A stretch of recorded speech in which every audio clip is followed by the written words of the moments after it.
francophonie, c'est des hommes et des femmes qui partagent une langue commune, le français.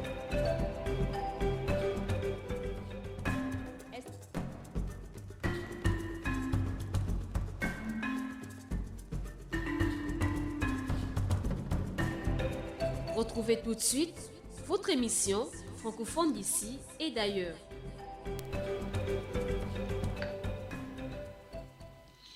Assalamu alaikum auditeurs de Radio Nour, c'est avec un immense plaisir que je vous retrouve chaque dimanche à partir de 10h dans le cadre de votre magazine, votre programme francophone d'ici et d'ailleurs. La francophonie, c'est des hommes et des femmes qui partagent une langue commune, le français. Voilà, à l'instant, c'était le démarrage de votre émission francophone d'ici et d'ailleurs. Et la voix que vous recevez, que vous écoutez présentement, elle est bien en direct. C'est Maël Manomba de Mouabi, bien sûr, dans le cadre de cette émission que je vous présente francophone d'ici et d'ailleurs. La mise en onde est assurée par Axel Kumba et la radio s'appelle Radio Nour. La station, c'est bien sûr sur la 95 FM si vous nous recevez depuis Libreville et à l'extérieur, par exemple à Port-Gentil, nous sommes bien sur la 102. Surtout, n'oubliez pas, tous nos programmes sont rediffusés et présentés sur nos chaînes YouTube et notre page Facebook. Assalamu alaikum à tous nos auditeurs bien présents sur la radio Nour, la passion du savoir. Aujourd'hui, dans votre numéro francophone d'ici et d'ailleurs, je vous emmène en Côte d'Ivoire. C'est l'espace francophone à l'honneur aujourd'hui. Et dans notre actualité francophone, nous allons parler des jeux francophones qui forment, les jeux francophones les jeunes francophones formés aux enjeux de l'appropriation des technologies émergentes à Madagascar et au Sénégal. C'est pour notre actualité francophone et bien sûr dans notre dossier du jour nous allons parler, ils sont devenus indépendants en 1960, ce sera notre dossier francophone du jour. On déroule le programme et bien sûr à la fin de l'émission, avant de mettre un terme à cette émission, notre rubrique des mots et des origines, parce que la langue française est enrichie de plusieurs mots venus d'ailleurs. Nous allons aujourd'hui aller à la rencontre d'un professeur, d'un chercheur, d'un historien pour nous présenter, sinon nous livrer quelques notions. Et aujourd'hui, nous allons parler de la notion de souveraineté. C'est quoi une souveraineté? Nous allons en parler vers la fin de cette émission. Mais avant, on revient derrière la transition pour vous présenter l'espace francophone à l'honneur. La francophonie, c'est des hommes et des femmes qui partagent une langue commune, le français. Estimé à près de 300 millions de locuteurs répartis sur les 5 continents, Radio Nour met à l'honneur cette communauté à travers son programme francophone d'ici et d'ailleurs. Une langue en partage, son histoire et même une culture, c'est sur les 95 FM tous les dimanches à partir de 10h avec Maël Manomba. Je suis francophone et fière de l'être. Voilà, tous francophones et fiers de l'être. Aujourd'hui, je vous emmène dans cet espace francophone. Il s'agit de la Côte d'Ivoire. Si vous prenez seulement l'émission à l'instant, vous écoutez francophone d'ici et d'ailleurs. La voix, c'est Maël Manomba de Mouabi et la mise en onde est assurée par Axel Kumba. Alors, la Côte d'Ivoire, en forme longue, on parle de République de Côte d'Ivoire. C'est un pays membre de l'Union africaine d'une superficie de 322 462 km². Elle est limitée au nord par le Mali et le Burkina Faso, à l'ouest par le Libéria et la Guinée, à l'est par le Ghana et au sud par l'océan Atlantique. La population est estimée à 26 594 750. On va reprendre le chiffre assez faramineux. 26 594 750 1000 habitants et c'est le recensement de 2017. La Côte d'Ivoire a pour capitale politique et administrative. Yamoussoukro, bien que la quasi-totalité des institutions se trouve à Abidjan, son principal centre économique, bien qu'elle ait pour langue officielle le français, plus de 60 autres dialectes sont parlés au quotidien. Elle a pour monnaie le franc CFA. Le pays fait partie de la CEDEAO. L'Abidjanaise, c'est l'hymne national de la République de Côte d'Ivoire, adopté par la loi numéro 60/207 du 27 juillet 1960. Son caractère d'hymne national est affirmé par l'article numéro 29 de la Constitution de la Deuxième République ivoirienne. La musique a été composée par l'abbé Pierre-Michel Pango. Les paroles sont de l'abbé Pierre-Marie Coty, paroles auxquelles le ministre Mathieu Ekra rajouta quelques modifications. L'hymne se présente sous forme d'un poème lyrique et très patriotique, exprimant des images exaltantes, les valeurs de la terre ivoirienne, telles que l'espérance, la paix, la dignité et même la vraie fraternité. Houphouët-Boigny, Félix Houphouët-Boigny serait né Dia Houphouët, donc c'était le 18 octobre 1905 à Ngokro, Yamoussoukro. Selon la bibliographie officielle, il est mort le 7 décembre 1993, surnommé le Sage, oui, le Sage, ou même Nana Bioni, oui, ou encore Nana Houphouët, ou encore le Vieux, voilà. Donc au sens africain du terme, il est le père de l'indépendance de la Côte d'Ivoire. Et c'est sur cet élément que je vous emmène écouter un extrait.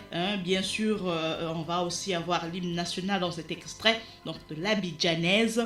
On va écouter le père fondateur, le père de l'indépendance de l'espace à l'honneur aujourd'hui, la Côte d'Ivoire. On écoute Félix Houphouët-Boigny.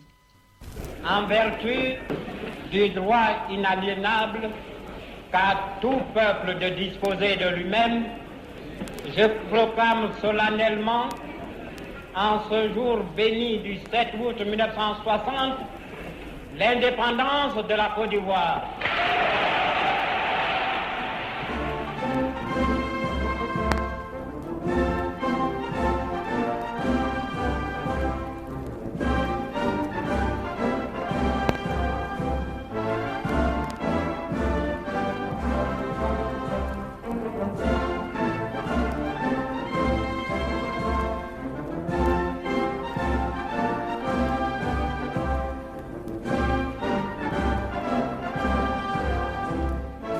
Je dis au général de Gaulle, vous savez toute la vénération que j'ai pour vous. Je suis prêt à sacrifier mes intérêts d'homme, ma liberté d'homme, mes biens d'homme, aux intérêts de la Côte d'Ivoire. Mais en aucun cas, je n'accepterai pour quoi que ce soit et de qui que ce soit le sacrifice des intérêts de mon pays à l'intérêt des autres.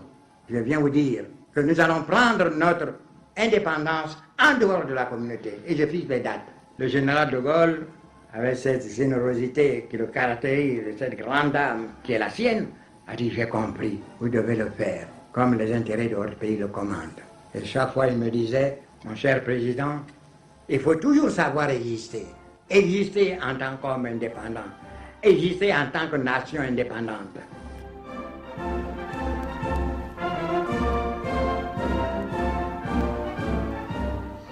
Voilà, c'était à l'instant un extrait de Félix Houphouët-Boigny, président de la Côte d'Ivoire, père de l'indépendance de la Côte d'Ivoire, espace à l'honneur, espace francophone à l'honneur dans ce numéro de francophone d'ici et d'ailleurs. Aujourd'hui, nous sommes en Côte d'Ivoire et nous profitons de l'occasion pour adresser les grands assalamu alaikum à tous les chauffeurs. D'abord, on va commencer par son excellence, bien sûr, l'ambassadeur et toute la délégation qui l'accompagne, tout le corps diplomatique accrédité au Gabon du côté de l'ambassade de la Côte d'Ivoire.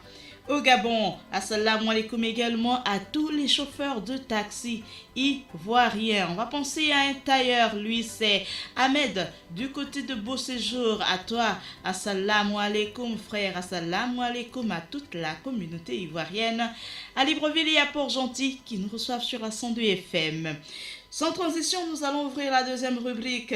Ils sont devenus indépendants en 1960 parce que nous sommes toujours dans le vent, oui, de la célébration, dans l'ère de la célébration des indépendances des pays africains, des pays francophones africains. Donc, il faut savoir que c'est entre le 1er janvier et le 31 décembre 1960, c'est 17 pays d'Afrique subsaharienne, dont 14 anciennes colonies françaises qui acquièrent leur indépendance.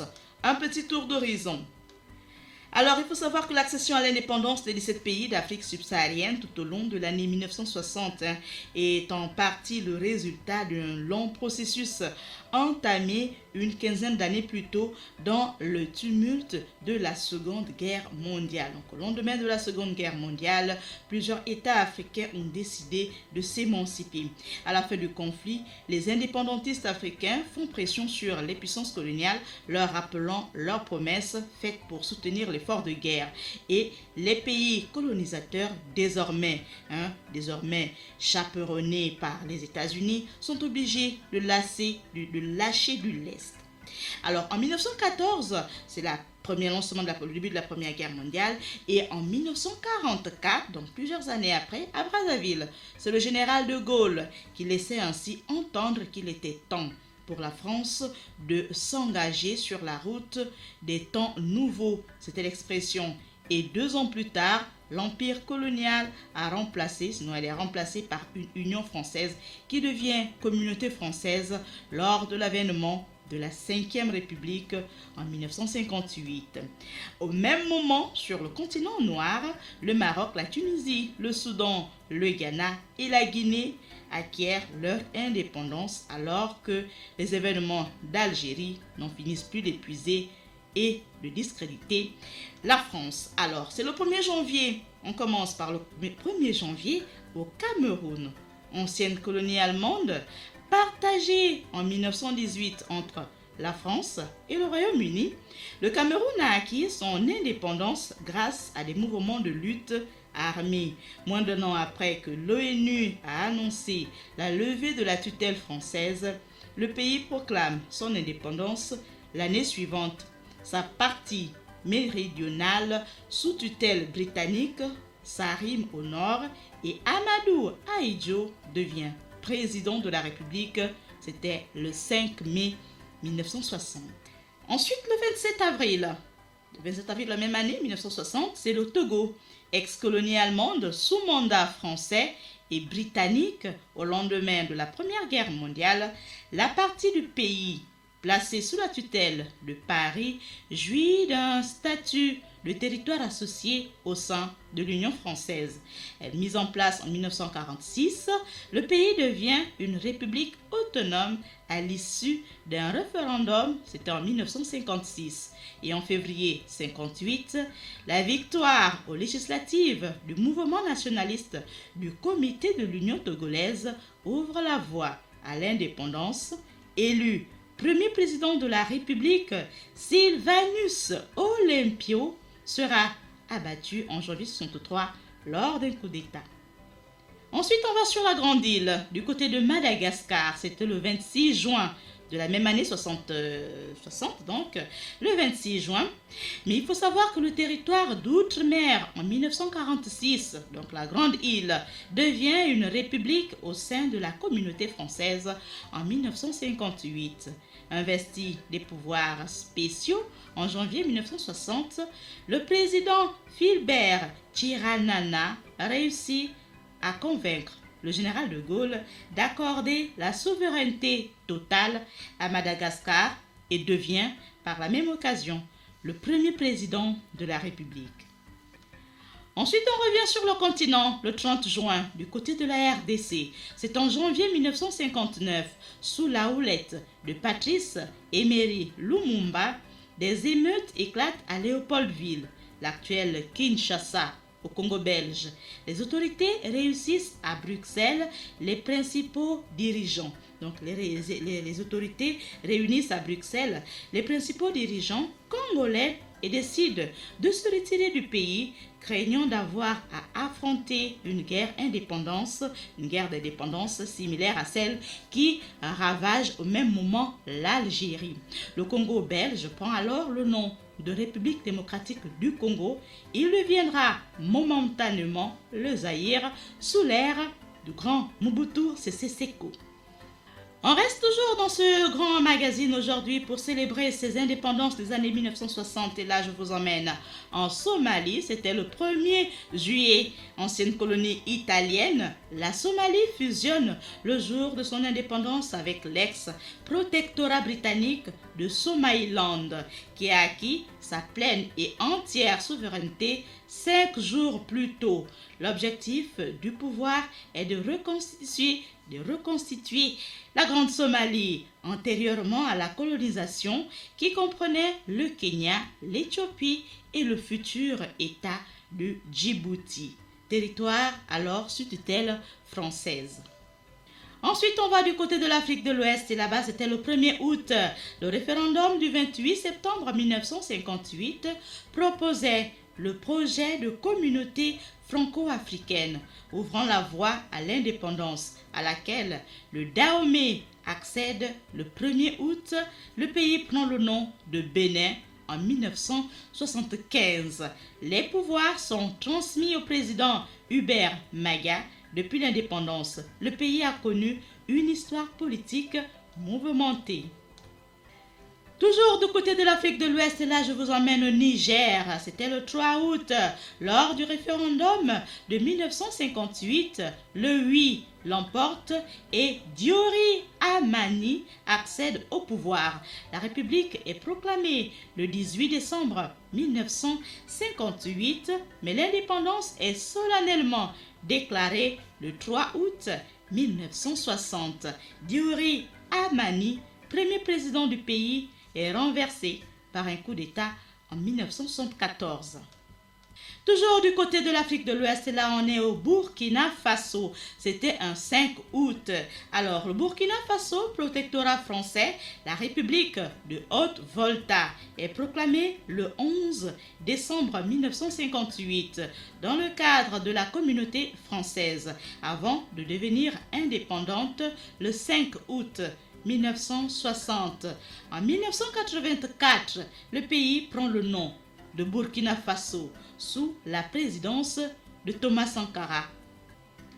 On reste toujours du côté de l'Afrique de l'Ouest. Là, on va au pays, dans le pays des éléphants, les éléphants de la Côte d'Ivoire. Le 7 août, à l'issue du référendum de 1958, la Côte d'Ivoire devient une république autonome. En juin 1960, le très francophile Félix Houphouët-Boigny proclame l'indépendance, comme vous venez de l'entendre dans l'élément sonore il y a quelques minutes. Donc il proclame l'indépendance du pays et il proclame cette indépendance à contre-cœur, tout en préservant des liens étroits entre Abidjan et Paris. La Côte d'Ivoire deviendra l'un des pays les plus prospères d'Afrique de l'Ouest. Après l'Afrique de l'Ouest, on revient du côté du centre et là, on va marquer un arrêt au Tchad. C'était le 11 août. 2 ans après être devenu une république, le Tchad accède à l'indépendance. C'était le 11 août 1960. Le Premier ministre, alors il s'agit de François Tombal Baye, devient de fait le premier président du pays qui sombre rapidement dans une guerre civile opposant le nord musulman au sud à majorité chrétienne. On reste du côté de la Centrafrique et là on va aller dans ce territoire francophone qui porte le nom de sa situation géographique parce que situé au centre de l'Afrique.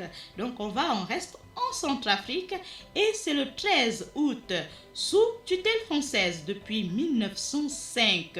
Lubangui Chari devient la République centrafricaine le 1er décembre 1958.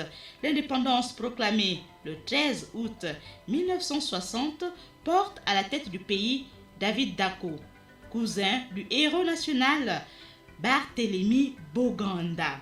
Panafricaniste convaincu, ce dernier œuvra au sein de l'Afrique équatoriale française qu'il présida pendant 2 ans à l'émancipation du peuple africain avant de mourir dans un accident d'avion. C'était le 29 mars 1959.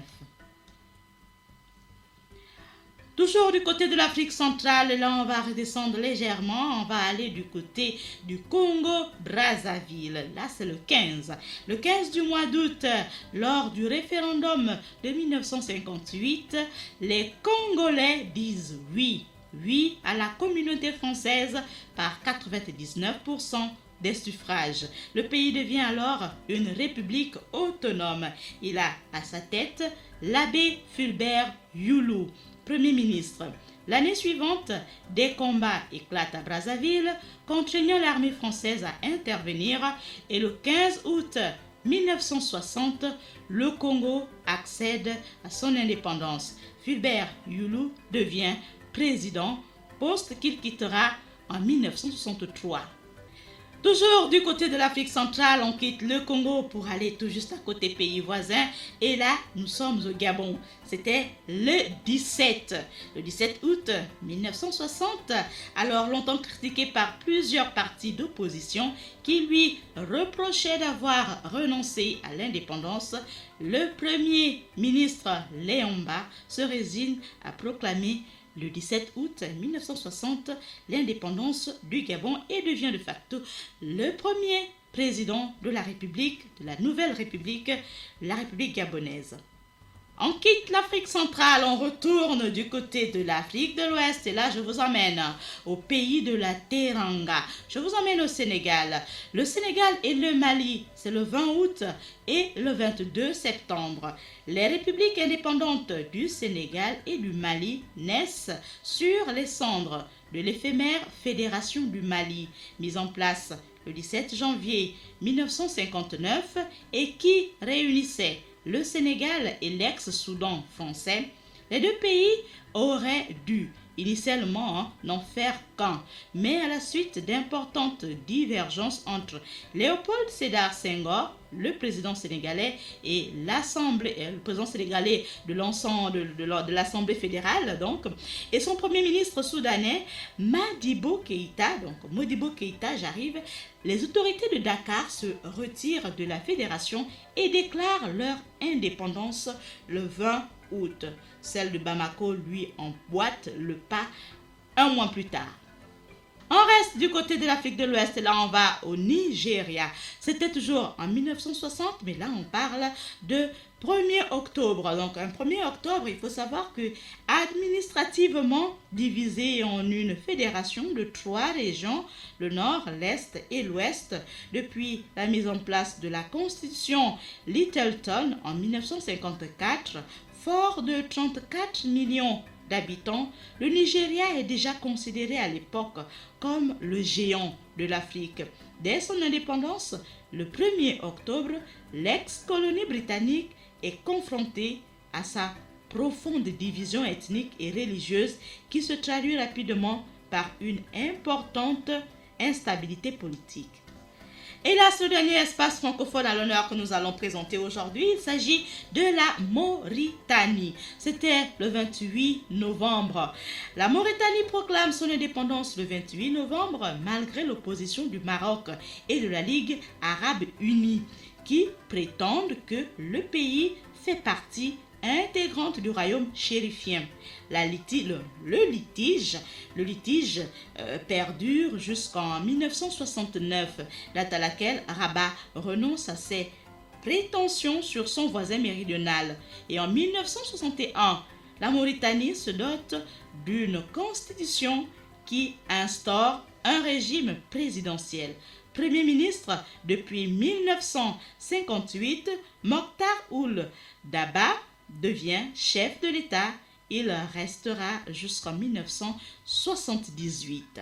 Voici ce qu'il fallait savoir aujourd'hui sur tous ces espaces, tous ces 17 pays devenus indépendants en 1960.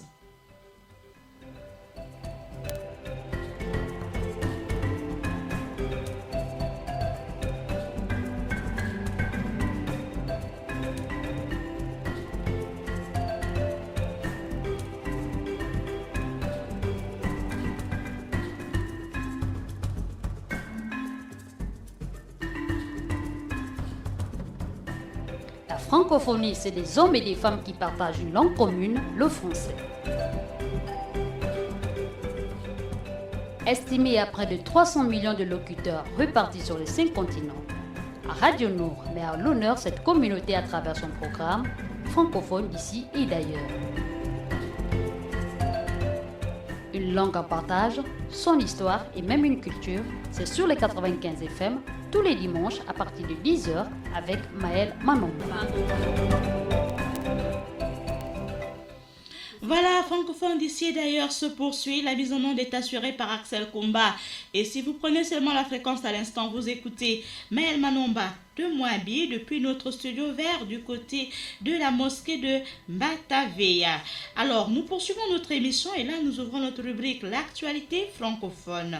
Il faut savoir que les jeunes professionnels et entrepreneurs ressortissants des pays de la francophonie, porteurs de projets sur les technologies émergentes, ont participé à des formations sur la sensibilisation des acteurs du numérique aux enjeux des technologies émergentes dans le cadre du programme d'accompagnement à la transformation numérique de l'Organisation internationale de la francophonie. C'était en partenariat avec l'Organisation francophone des entreprises innovantes.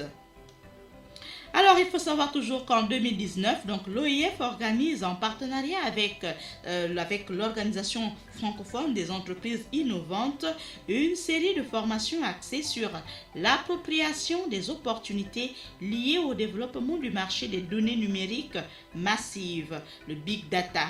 Ces formations ont pour objectif de permettre aux acteurs du numérique des pays en développement et émergents ciblés de projets, leur avenir professionnel dans ce nouveau cadre mondial induit par la transformation numérique. Madagascar et le Sénégal ont respectivement accueilli les 3e et 4e étapes du programme qui se sont précédemment déroulées au Togo et dans notre pays, le Gabon.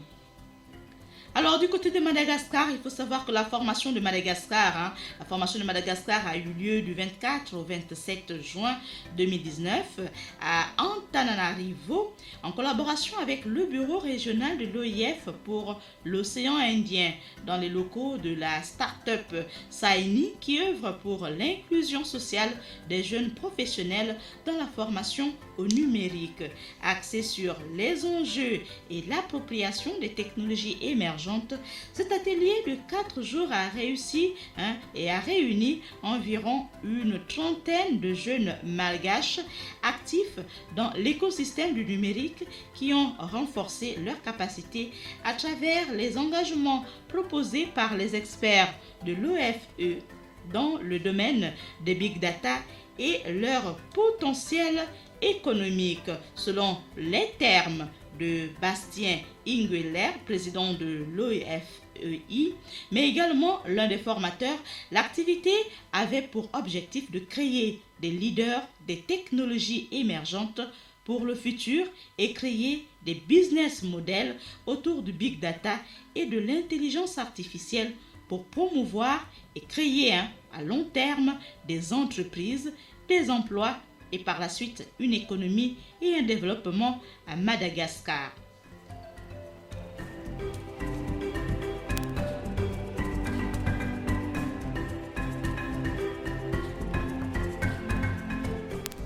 Voilà ce qu'il fallait savoir sur l'actualité francophone, les jeunes francophones, donc les jeunes professionnels et entrepreneurs ressortissants des pays de la francophonie, porteurs de projets sur les technologies émergentes, ont participé à des formations sur la sensibilisation des acteurs du numérique aux enjeux des technologies émergentes dans le cadre du programme d'accompagnement à la transformation numérique de l'Organisation internationale de la francophonie, l'OIF, en partenariat avec l'Organisation francophone des entreprises innovantes. On revient derrière la transition pour ouvrir notre dernière rubrique des mots et des origines, parce que nous sommes en train de célébrer tout au long de ce mois d'août l'accession à la souveraineté internationale de plusieurs pays francophones Hier encore seulement, c'était la célébration de l'accession à la souveraineté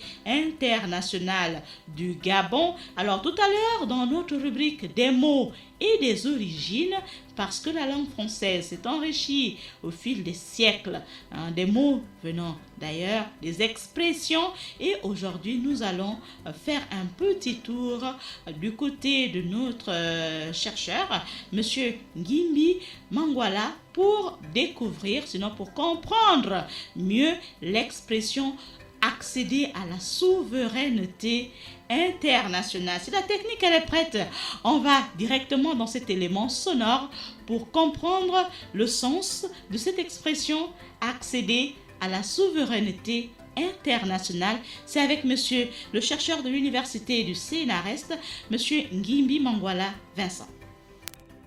Parce que ce n'est pas toi-même qui te reconnais ou qui te déclare souverain. Oui, tu te reconnais ou tu réclames ta souveraineté, mais la validité de cette souveraineté dépend des autres.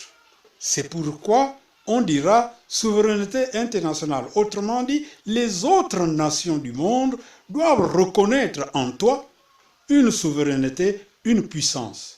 C'est pourquoi on dira, effectivement, comme je viens de le dire tantôt, souveraineté internationale.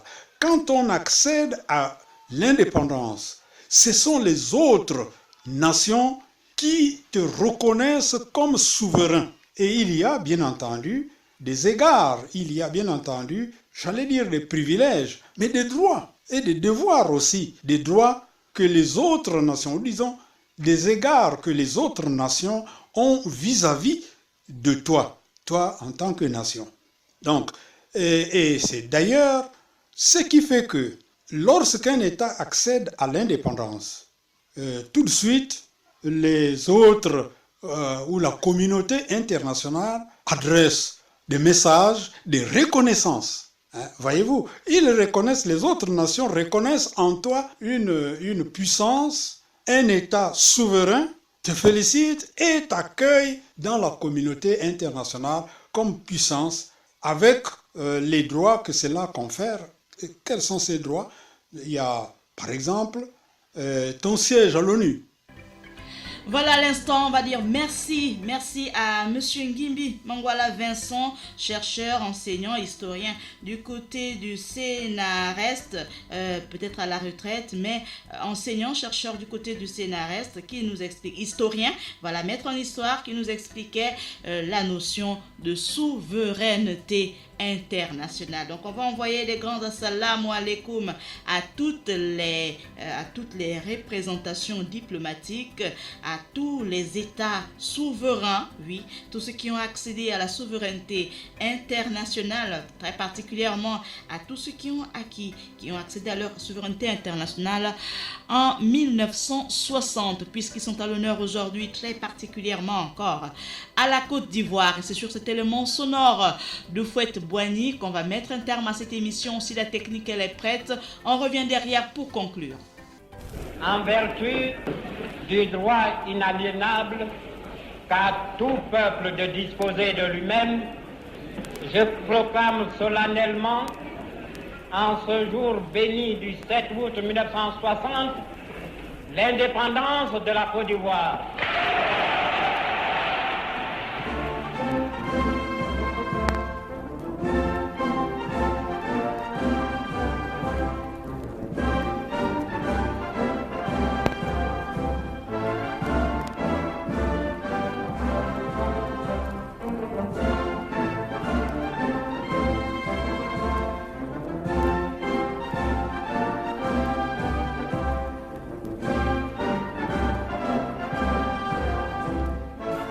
Je dis au général de Gaulle, vous savez toute la vénération que j'ai pour vous.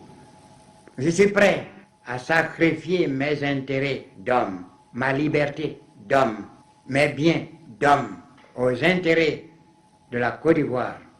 Mais en aucun cas, je n'accepterai pour quoi que ce soit et de qui que ce soit le sacrifice des intérêts de mon pays à l'intérêt des autres. Je viens vous dire que nous allons prendre notre indépendance en dehors de la communauté. Et je fixe les dates. Le général de Gaulle avec cette générosité qui le caractérise, cette grande âme qui est la sienne, a dit j'ai compris, vous devez le faire, comme les intérêts de votre pays le commandent. Et chaque fois il me disait, mon cher président, il faut toujours savoir exister. Exister en tant qu'homme indépendant, exister en tant que nation indépendante.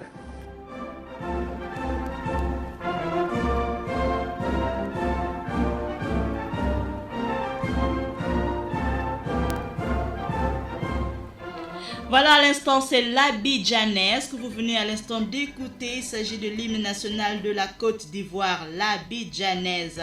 C'était avec notre défunt président Félix Houphouët-Boigny, avec qui on retient, nous avons eu cet élément sonore et nous disons salam alaikum à toute la communauté ivoirienne. Nous retenons également un certain nombre de choses dans ce propos. Nous avons aujourd'hui dans notre dossier francophone parlé des indépendances africaines et avec Houphouët-Boigny, nous retenons qu'il faut savoir exister en tant que nation indépendante. Il faut savoir exister en tant que nation indépendante. Merci encore, Père fondateur. On dit également merci du côté du Carrefour Léamba, à toute la famille Léamba. Assalamu alaikum également à toute la famille du côté d'Akeni de Bongoville, à toute la famille présidentielle. Nous vous envoyons une bonne fête de l'indépendance. Bonne fête de l'indépendance à tous les membres du Conseil supérieur des affaires islamiques du Gabon. Je pense tout particulièrement déjà au président de la communauté, le président du Conseil supérieur des affaires islamiques du Gabon, l'imam Ismaël Osseni Ossa. Assalamu alaikum. Assalam également à son conseiller spécial, le conseiller spécial du RAIS de la communauté, monsieur Ali Akbar Onanga Yubege. Assalam et bonne fête toujours de l'indépendance également. Bonne fête à monsieur Ibrahim Mboro. Bonne fête également à monsieur Ali Ronald Radjomba. Bonne fête à monsieur Moussa Nzengi.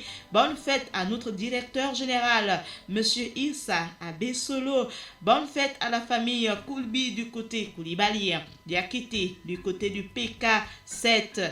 Bonne fête à toute la communauté, à toute la Ouma du Gabon. Bonne fête également à tous les chrétiens du côté de Sainte-Marie, Saint-Michel, toute la communauté bien sûr aussi avec Monseigneur Basile V. Bonne fête également à tous les membres du gouvernement. Bonne fête de l'indépendance, ça se poursuit encore jusqu'à, on va dire, tout le mois d'août. Bonne fête à toute la communauté.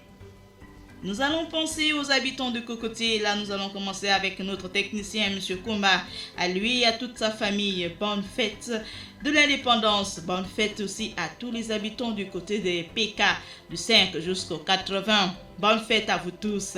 On se donne rendez-vous dimanche prochain dans le cadre d'un autre numéro francophone d'ici et d'ailleurs. On n'oublie pas que cet après-midi, tout à l'heure déjà, après cette émission, vous aurez Santé et Communauté avec Maman Absat et Papa Balungu. Ensuite, vous aurez votre émission Jeunesse et Religion présentée par Moussa Touré et l'imam Bouné, suivi de l'émission en langue Kotokoli avec mes mamans Zubela et maman Azouzi. Ensuite, ce sera les programmes qui vont se poursuivre. Vous aurez les prêches et beaucoup de lectures coraniques. Je vous donne, Maël Manomba de Mouabi, vous donne rendez-vous du lundi au vendredi pour votre journal présenté sur Radio Nour. Et bien sûr, le week-end prochain avec vos émissions L'école au village et l'invité du corps de garde, sans oublier francophone d'ici et d'ailleurs. On se donne rendez-vous donc en semaine. Je vous laisse en compagnie des programmes de la Radio Nour, la meilleure des stations à Libreville et dans tout le pays. Bon confort d'écoute sur la 95 FM. Bonne guérison à ma maman du côté de Beau Séjour, Madame Ngimbi. Beaucoup de santé, beaucoup de doigts pour toi. Beaucoup d'énergie et de vie à ma maman, ma très chère maman que j'aime et que j'adore beaucoup. Alors, assalam aussi à une autre maman, elle c'est maman Mariam Koulibaly, que je n'oublie pas aussi. Bien sûr, à toutes les autres mamans de la Radio Nour, je pense à vous et je vous aime. Assalamu alaikum.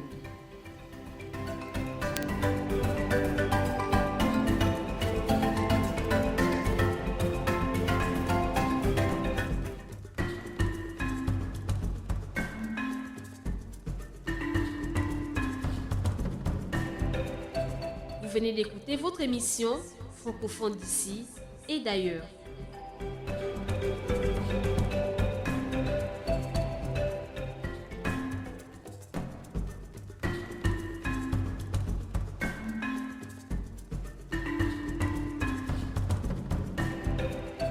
Vous venez d'écouter votre émission francophone d'ici et d'ailleurs.